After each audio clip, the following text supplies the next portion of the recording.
When she was 11, she suffered some sexual trauma. Pause this. What you've just heard is serious, and it matters.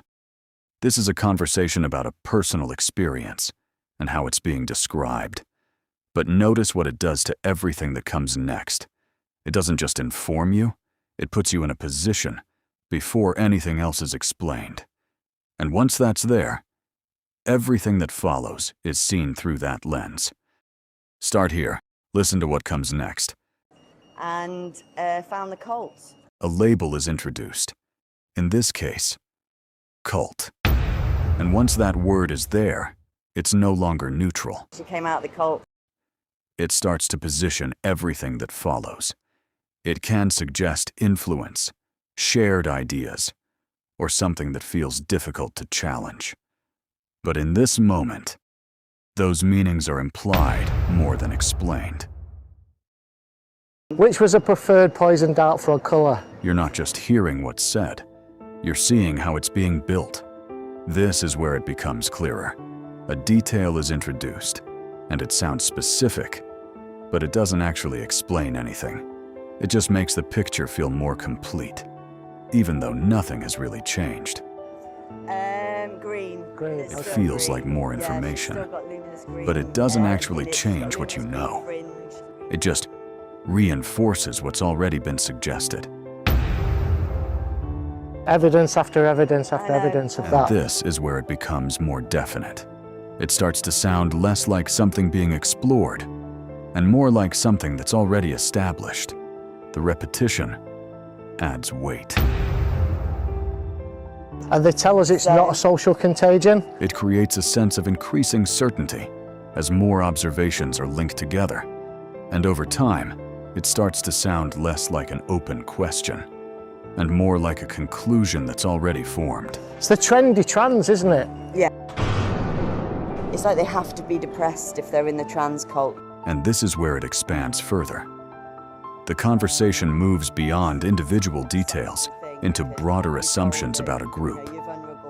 The more the idea develops, the more it starts to sound like a wider pattern rather than a single example.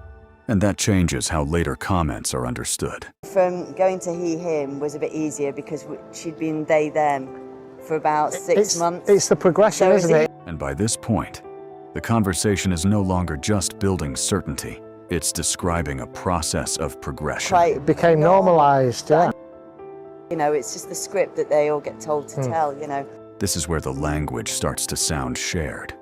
Not because I'm saying it It's the is, trendy trans, isn't it? Yes. Do you think? but because that is how the conversation is presenting it. The idea is being repeated, agreed with, and treated as familiar. And they would put all the parents into a back room. We'd all have a cup of tea and we'd all go into this back room with the door closed. And they would take all these kids off to this other area. And looking back on it now, I'm horrified that I let that happen. Because God knows what they were saying to these It's kids. the isolation from the parents. Yeah. At this point, the conversation is no longer just describing individuals. It begins describing systems and processes around them. And I learned that 2 other parents... Focus shifts toward influences, structures, and mechanisms that are presented as shaping behavior over time. And that changes the scale of the discussion completely. It no longer feels limited to individual experiences, but to wider systems shaping the conversation itself. She told me, tried to convince me that she'd always felt this way growing up and since she was really little, and I was like... But you saw none of that. No, it's... And by this point, the conversation is no longer just presenting ideas. It begins positioning the listener in relation to them.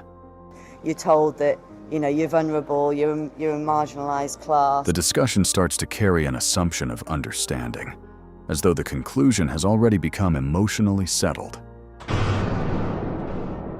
And that changes not just what is being said, but how the audience experiences it.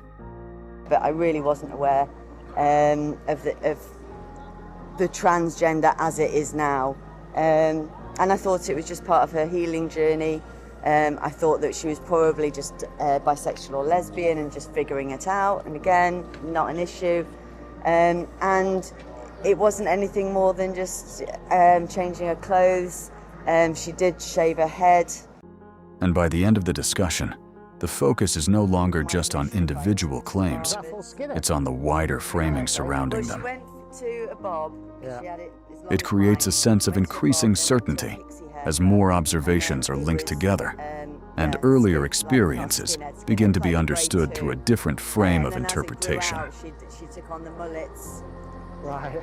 The lovely mullet. Oh, God. And that may ultimately be the most important part of the discussion. Not simply what is said, but how the conversation shapes the way it is understood.